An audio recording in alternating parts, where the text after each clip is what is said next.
मित्रों नमस्कार। ज्ञान मास्टर माइंड में आपका स्वागत है। मित्रों, हमारे देश में एक से बढ़कर एक मंदिर हैं, एक से एक बढ़कर ज्योतिर्लिंग है और ऐसे ऐसे मंदिर हैं कि जो आज भी प्रज्वलित हैं, उनमें शक्तियां हैं। अगर आप मंदिर के आसपास चले जाएं तो आपका शरीर कब कभी हो उठेगी, वहाँ साक्षात आपको दर्शन होते हैं। ऐसे ही एक ऐसा मंदिर है उत्तराखंड में जिस पर हम आज चर्चा करेंगे और हो सकता है कि आपने उस मंदिर के बारे में सुना हो। अगर नहीं सुना हो तो ज़रूर सुनिए और उसके बाद मंदिर के दर्शन करने जरूर जाइए। हम अपने विशेषज्ञ डॉक्टर प्रतीक मिश्र से बात करेंगे। डॉक्टर साहब का बहुत बहुत स्वागत है। आज आप एक ऐसे मंदिर के बारे में बताना चाहते हैं कि जो आज भी साक्षात प्रज्वलित है और वहाँ शक्ति वहाँ विराजमान है। देखिए, हमारे सनातन संस्कृति जो है बड़ी रहस्यमयी है, तमाम चमत्कारिक घटनाओं से भरी पड़ी है और ये अनादिकाल से है। आज के दिनों में भी हमारे अपने भारत भूमि में, भारत की धरा पर तमाम ऐसे पवित्र स्थल हैं, तमाम ऐसे स्थल हैं जहाँ अलौकिक शक्तियाँ हैं, जहाँ के चमत्कार हैं, जो कि आपको जिनकी अनुभूति होती है वहाँ पर। और बहुत सी ऐसी जगह हैं जहाँ पे साइंस भी फेल है, आज भी फेल है। इस कड़ी में बहुत सी जगह हैं, लेकिन आज हम आपको जिस जगह के बारे में बताएंगे, आपको भरोसा नहीं होगा कि नासा के वैज्ञानिक भी वहाँ के चमत्कार को देखकर नमस्कार करते हैं। बिल्कुल, अपना मस्तक झुकाते हैं। नासा जो दुनिया में सबसे बड़ी वो मानी जाती है, वो नासा के वैज्ञानिक वहाँ 3-4 बार जा चुके हैं, लेकिन वहाँ के रहस्य को सुलझा नहीं पाए।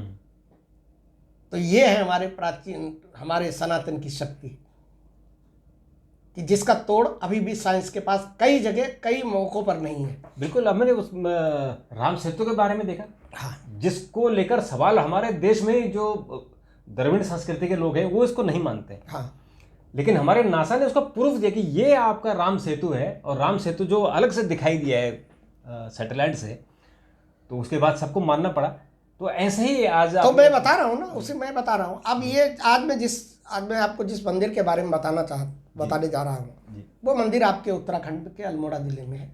2100 मीटर की ऊंचाई पर है, स्थित है। बहुत कम लोग जाते हैं वहाँ पर और बहुत कम लोगों को जानकारी है। पिछले 8-10 वर्षों में उसके बारे में लोगों को जानकारी इसलिए ज़्यादा हुई क्योंकि वहाँ पर जो है नासा की टीम कई बार गई और कई और देशों के, ब्रिटेन के और कई और वेस्टर्न कंट्रीज़ के, पाश्चात्य देशों के वैज्ञानिकों की टीमें वहाँ पर गई। अच्छा, तो उन्होंने वहाँ रिसर्च किया कि ऐसा क्या है? उन्होंने रिसर्च किया वहाँ पर जाके। जब उनको पता चला तो हालांकि उस जिस चीज़ का वो रिसर्च करने गए तो उसका रिजल्ट नहीं निकाल पाए और उसके बाद उन्हें भी प्रणाम करना पड़ा कि इस शक्ति के आगे हमारा भी प्रणाम है। साइंस यहाँ पर शांत है और यही कहा जाता है कि हमारा प्राचीन जो विज्ञान है, जो वैदिक विज्ञान है, वैदिक साइंस है, वो वहाँ से शुरू होती है जहाँ ये आधुनिक विज्ञान जो है खत्म होता है। तो वहाँ से उसकी शुरुआत होती है। इसको मतलब अब जिस मंदिर के बारे में हम बात कर रहे हैं, ये मंदिर जो है ना, ये धार्मिक दृष्टि से भी बहुत महत्वपूर्ण है। धार्मिक के साथ साथ ये वैज्ञानिक रूप से भी बहुत महत्वपूर्ण है और उसके साथ साथ जो है ये इसके रहस्य हैं उनकी वजह से भी बहुत महत्वपूर्ण है। और ये मंदिर जो है, ये अल्मोड़ा में जो मैंने बताया आपको, ये कसार देवी का मंदिर बोला जाता है। अल्मोड़ा में कसार देवी हैं और ये 2100 मीटर की हाइट पर है। तो अब सोचे कि एकदम चोटी पर है। हाँ। और चूंकि हमारे उत्तराखंड में और हिमाचल में और जम्मू कश्मीर में भी जितनी देवियां हैं, हमारे जो शक्ति वो चोटियों पर ही उनके मंदिर हैं। अब ये जो कसार देवी का मंदिर है, इसके धार्मिक महत्व तो ये है, जो धार्मिक महत्व बताए जाते हैं, जो हमारे शास्त्रों में लिखा हुआ है कि कसार देवी जो है वो देवी दुर्गा का ही एक अंश थी और वो वहाँ साक्षात रूप से प्रकट हुई थी। जो वहाँ की एक लोक कथा है या जिसे दंत कथा कह सकते हैं, या जो लोग वहाँ के पुराने लोग हैं जिनका कहना है कि वो अपने आप वहाँ अवतीर्ण हुई थी और तमाम रहस्यमयी शक्तियों की वो स्वामिनी है, तो वहाँ पर जाके होता है। लेकिन उस मंदिर की जो शक्तियाँ हैं, उन शक्तियों का प्रभाव ये है कि स्वामी विवेकानंद भी वहाँ पर गए और उन्होंने वहाँ ध्यान लगाया और उन्होंने अपनी पुस्तक में इसके बारे में लिखा कि भारत में ये एकमात्र ऐसा स्थान है जहाँ ध्यान अपनी चरम सीमा पर पहुँच जाता है। मतलब कुछ न कुछ उस मंदिर के अंदर, उस मंदिर के नीचे या उस मंदिर के अंदर कोई न कोई ऐसी रहस्यमयी शक्ति है जो सीधे ब्रह्मांड से कनेक्ट करती है। तमाम और सिद्ध योगी भी वहाँ जाते रहते हैं, और लोग भी गए। जब उसकी चर्चा थोड़ा ज़्यादा हुई तो वहाँ पर नासा के वैज्ञानिक भी पहुँचे। नासा के वैज्ञानिकों ने वहाँ रिसर्च किया। रिसर्च करने में जो बात समझ में आई वो ये आई कि उस एरिया में ज़मीन के अंदर कुछ चुंबकीय मैग्नेटिक फील्ड है। मैग्नेटिक फील्ड है, वहाँ चुंबक है, यानी हम धरती पे कह सकते हैं लेकिन वो ईश्वरीय शक्ति है। मैग्नेटिक फील्ड उसके नीचे है जी। अब वो क्यों है, उसका क्या रिजल्ट है, उसकी वजह से क्या क्या प्रभाव पड़ रहे हैं, इस पर बहुत दिनों तक रिसर्च की नासा के वैज्ञानिकों ने, लेकिन उस पर रिजल्ट नहीं निकाल पाए कोई। इसको आप इस चीज़ से जोड़ सकते हैं कि ये माता की कोई कसार देवी मंदिर की कोई अलौकिक शक्ति है जो वहाँ पर उनको नहीं करने देती। जैसे कि अभी आपको याद हो कि ब्रह्मांड की उत्पत्ति कैसे हुई, तो उसके लिए वैज्ञानिकों ने वंश में, याद हो आपको, हाँ, एक बनाई, एक हाँ मशीन बनाई, एक उन्होंने वो सुरंग बनाई थी। हाँ, और उसमें जो गॉड पार्टिकल्स ढूंढने की कोशिश, हाँ, गॉड पार्टिकल ढूंढने की कोशिश की, लेकिन वो सफल नहीं हो पाए। लेकिन वो है, वो ये सारी दुनिया मानती है कि गॉड पार्टिकल्स है। नहीं, मैं वही कह रहा हूँ कि आप नेचर के काम में हस्तक्षेप जो है, नेचर से कंपटीशन थोड़ी नहीं कर सकते। ऐसे बहुत से रहस्य हैं, जैसे कि कैलाश पर्वत पर हमारे यहाँ हम लोगों का मानना है, सनातनियों का मानना है कि महादेव सपरिवार वहाँ निवास करते हैं, ठीक है। और कैलाश पर्वत एवरेस्ट से ऊंचा नहीं है no. फिर आज तक क्यों नहीं कोई पर्वतारोही वहाँ पे चढ़ पाया? आज तक कोई जहाज क्यों नहीं उसके ऊपर से गुजर सकता है? तो ये क्या है? तो जो प्रकृति है वो एक निश्चित सीमा तक आपको हस्तक्षेप करने की इजाज़त देती है, उसके बाद फिर आपको इजाज़त नहीं देती, और वहीं पे विज्ञान जो है वो नतमस्तक हो जाता है। इसीलिए फिर विज्ञान भी ये मानने लगता है कि इससे अलग भी कोई चीज़ है। तो कसार देवी के बारे में भी नासा के वैज्ञानिकों का यही था कि इसके अंदर कोई न कोई ऐसी चीज़ है कि जो उनकी मशीनों में कैच नहीं हो पा रही, जो वो पकड़ नहीं पा रहे हैं। माना यह जाता कि मैग्नेटिक फील्ड है तो वहाँ पर रेडिएशन हो रहा है, चुंबकीय शक्ति बहुत ज़्यादा है, और उस चुंबकीय शक्ति से सीधे क्या है जो है आपकी कॉस्मिक एनर्जी से आपका बहुत जल्दी जो है कनेक्ट हो जाता है, संबंध बन जाता है। तो विवेकानंद जैसे तमाम वहाँ पर तमाम साधु संत जाते रहे, ऋषि मुनि जाते रहे हैं। अब ये देखिए, इसको जो मंदिर के आसपास, इतना साइंटिस्ट को पता है कि मंदिर के आसपास वाला जो पूरा क्षेत्र है उसको वैन एलन बेल्ट कहते हैं, जहाँ धरती के भीतर जो है विशाल भूचुंबकीय पिंड होते हैं, मैग्नेटिक फील्ड होती है, तो उसको, उस बेल्ट को कहते हैं वैन एलन बेल्ट कहते हैं। पर ये कहाँ से आई, कैसे आई, उसी क्षेत्र में क्यों आई, हाँ उसी क्षेत्र में क्यों है, उससे इधर उधर क्यों नहीं है, इसका पता वैज्ञानिक लगा ही नहीं पा रहे कि ऐसी क्या वजह है। अब जैसे कि ज्वाला देवी का ही है, आप ज्वाला देवी में ज्वाला मतलब स्वतः प्रज्वलित हो रही है, तमाम कोशिशें उसको की गई, आज तक वैज्ञानिक नहीं पता लगा पाया। वैज्ञान कभी कभी ये कह देता है कि साहब कोई गैस का भंडार है, तो गैस का भंडार है तो उतनी जगह पर क्यों जल रही है और बाकी जगह क्यों नहीं जल रही है। और हमारे जो, आप केदारनाथ चले जाइए, बद्रीनाथ जी चले जाइए, हाँ। आप यमुनोत्री चले जाइए, रास्ते में चले जाइए तो आपको गर्म पानी के कुंड मिलेंगे। हाँ। वो गर्म पानी इतने बर्फीले जगह में जहाँ बर्फ की पहाड़ियाँ हैं, वहाँ गर्म पानी कैसे निकला है? वो तो बर्फ से तो ठंडा पानी निकलना चाहिए, लेकिन वहाँ गर्म पानी है। और वहाँ लोग उसी गर्म पानी में चावल की पोटली डाल के उसे पका लेते हैं। और नहाने के लिए भगवान ने कैसी कृपा की है कि जब आप स्नोफॉल देखने जाएंगे या आप अगर मंदिर के दर्शन करने जाएंगे तो आपको ठंड लगेगी, आप नहा नहीं पाएंगे उतनी ठंड में, तो आपको गर्म पानी का कुंड दे देगी, आप यहाँ जाकर डुबकी मारो। तमाम, मैं वही तो कह रहा हूँ कि तमाम इतनी रहस्यमयी चीज़ें हैं जिनका जवाब विज्ञान के पास नहीं है। अब देखिए, इसका वैज्ञानिक रीजन क्या है। वैन एलन बेल्ट जो होती है उससे क्या है कि उस क्षेत्र में मैग्नेटिक पावर जो है बहुत आयत में है।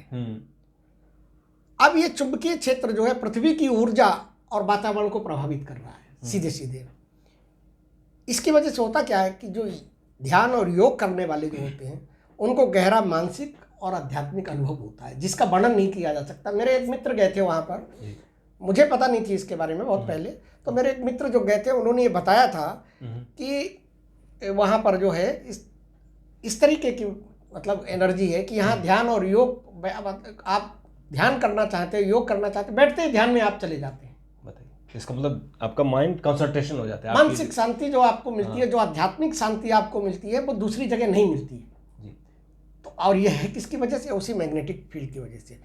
माना ये जाता है और माना नहीं जाता है, साइंस का ये मानना है कि दुनिया में 2 और स्थान इस तरीके के हैं। भारत में अकेला कसार देवी का स्थान है, एक स्थान पेरू में है पिच्चू नाम से, और एक इंग्लैंड में है, हाँ, और एक इंग्लैंड में है स्टोन हेंज के नाम से।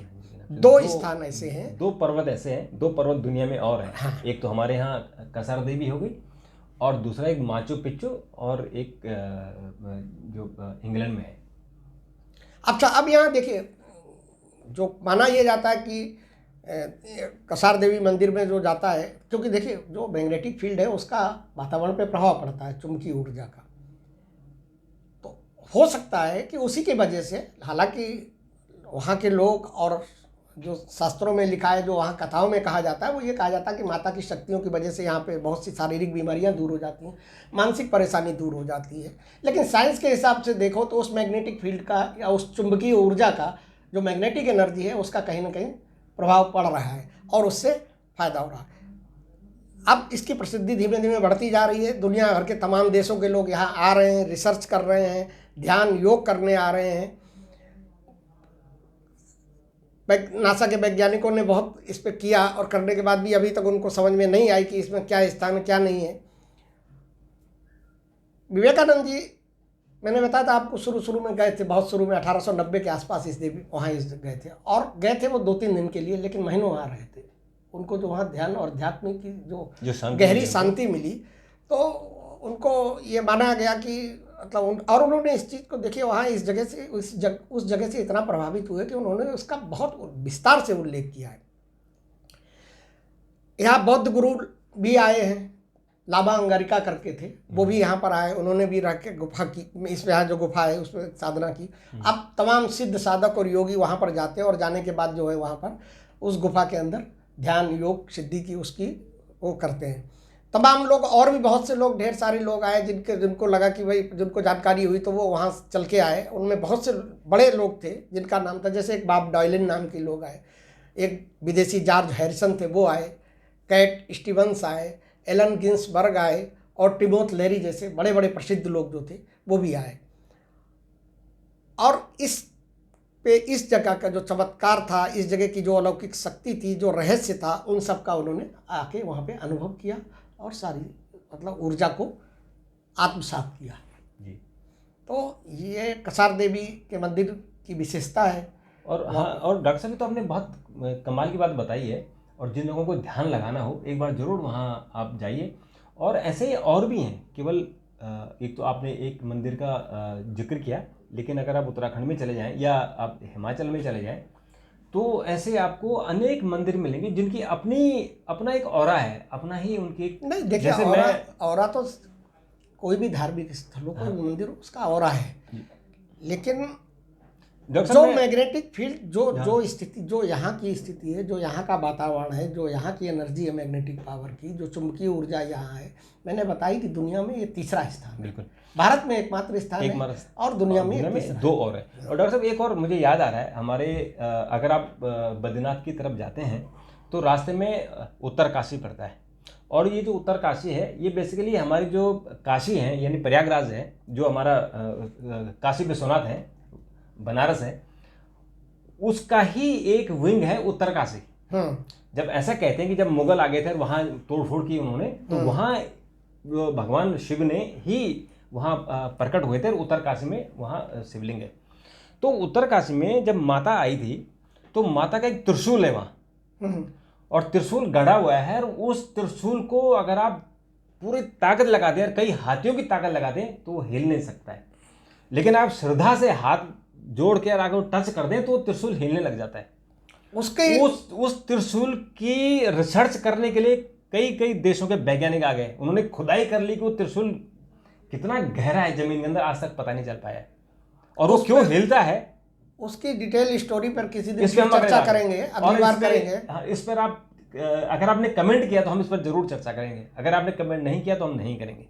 इसलिए आपके कमेंट हमें बहुत जरूरी चाहिए, क्योंकि हम आपके लिए नई नई इन्फॉर्मेशन लाते हैं। तो इस पर देखिए, मैं बताऊं आपको, यहाँ की चुंबकीय ऊर्जा की स्थिति ये है कि वहाँ पे जितने भी आपके गैजेट्स हैं, जो भी आपके उपकरण हैं, इलेक्ट्रॉनिक उपकरण, वो सब वहाँ जाम हो जाते हैं, काम नहीं करते हैं। तो इसका मतलब कोई तो वहाँ शक्ति है, चाहे वो मैग्नेटिक शक्ति है और कुदरती शक्ति और है। बताते हैं, मैग्नेट कहा ये जाता है कि वैज्ञानिकों ने जो वहाँ पे रिसर्च की है, उन्होंने देखा कि वहाँ पे सैटेलाइट भी काम नहीं कर पा रहा है। इसलिए तो नासा ने उनको प्रणाम किया है। ठीक है, जब नासा को पता लगा कि हमारा वहाँ सैटेलाइट काम नहीं कर रहा है, तो सारे उनके यंत्र तंत्र सब फेल हो गए वहाँ पर। तो उन्होंने कहा कि नतमस्तक हो गए, प्रणाम किया उनको, देवी को, बिल्कुल, कि माता हमें माफ कर दीजिए। अब देखिए, प्रयागराज के लिए भी नासा वाले उस प्रणाम करने आते हैं। वो कहते हैं कि ऐसा तो हमने कभी देखा नहीं, लोग पानी को छूते नहीं कि यहाँ गंदा हो जाएगा, हमारे शरीर में बीमारी हो जाएगी, एलर्जी हो जाएगी।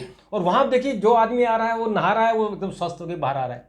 तो ये सब तो चमत्कार ही है। हाँ, चमत्कार, बिल्कुल। इस चमत्कार को प्रणाम है। और डॉक्टर साहब, आपको भी प्रणाम है कि आपने इतनी अच्छी अच्छी बातें बताई। और आपका आज का टिप्स बताइए। देखिए, आज मैं आपको बड़ी सामान्य सी चीज़ बताता हूँ, और वो सामान्य चीज़ क्या है कि आपने देखा होगा कि बहुत से लोगों को कहीं बैठे होते हैं जी, पैर हिलाने की आदत होती है। हाँ, ये बड़ी प्रॉब्लम है, हर आदमी को होती है। हालांकि हर आदमी को नहीं होती है, मैं बता रहा हूँ आपको, ये बहुत से लोग। लेकिन इसके दो पक्ष होंगे, एक पक्ष फिर मैं आपको दूसरा बताऊंगा। तो पैर हिलाने की जो आदत होती है, इस आदत ये आपकी मानसिक अवस्था से भी है, अस्थिरता से, शारीरिक से भी है, वास्तु के हिसाब से भी है, और आध्यात्मिक के हिसाब से भी। इसका प्रभाव अलग अलग है। जब आप पैर हिलाते हैं तो आपकी जो जन्म कुंडली होती है, उसमें जो चंद्रमा होता है, उस पर नकारात्मक प्रभाव पड़ता है। कारण क्या है? चंद्रमा हमारे मन और मानसिक शांति का कारक होता है, प्रतीक होता है जी।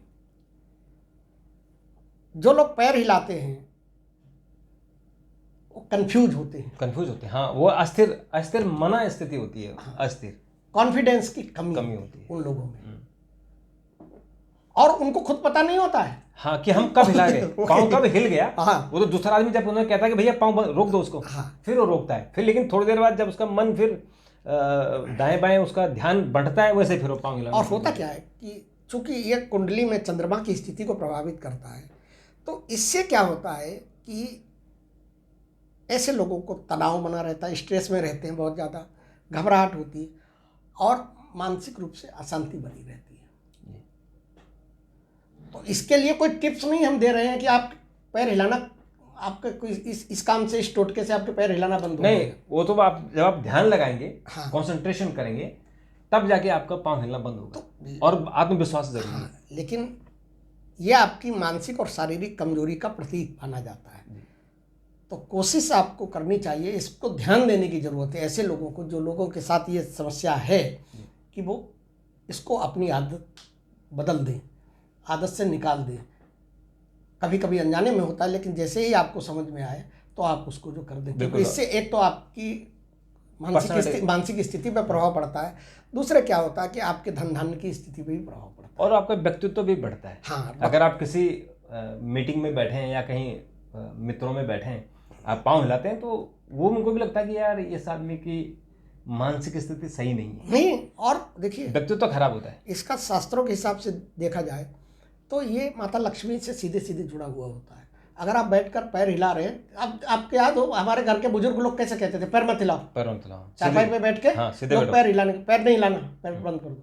तो इसलिए कहा जाता था कि अगर आप बैठे हुए, कुर्सी पे बैठे, चारपाई पे बैठे, किसी और जगह पे बैठे और बैठ के पैर हिला रहे हैं, तो उससे लक्ष्मी माता नाराज होती है, तो आपको आर्थिक रूप से भी परेशानी का सामना करना पड़ सकता है। तो ऐसे लोगों के लिए मेरी सलाह है कि वो इस आदत में बदलाव करें, इसको सामान्य नज़रिए से ना लें, इसको अपनी हैबिट में नहीं डालें, पैर हिलाना बंद करें। पैर हिलाना, और इसका तरीका वही है कि आप जो है कॉन्फिडेंस लाइए। और देखिए, देखिए आप वैसे सभ्य समाज में आप 4 लोगों की मीटिंग में बैठे हुए हैं और आपने जो है पैर हिलाना शुरू कर दिया, तो बड़ा अटपटी सी स्थिति हो जाती है, असहज हो जाती है, और सामने वाले के मन में जो है आपको लेके एकदम जो एक आपकी इमेज, आपकी मानसिक स्टेटस को लेके उसके दिमाग में नेगेटिव इम्पैक्ट बनता है, बिल्कुल। निगेटिव इमेज बनती है। बिल्कुल। तो पैर हिलाना बिल्कुल भी शुभ नहीं है, पैर हिलाना बंद कर दीजिए। और अगर इसमें कोई आपको दिक्कत होती होगी तो आप ध्यान लगाइए, आप कॉन्फिडेंस लाइए, पढ़िए और पढ़ना लिखना जारी रखिए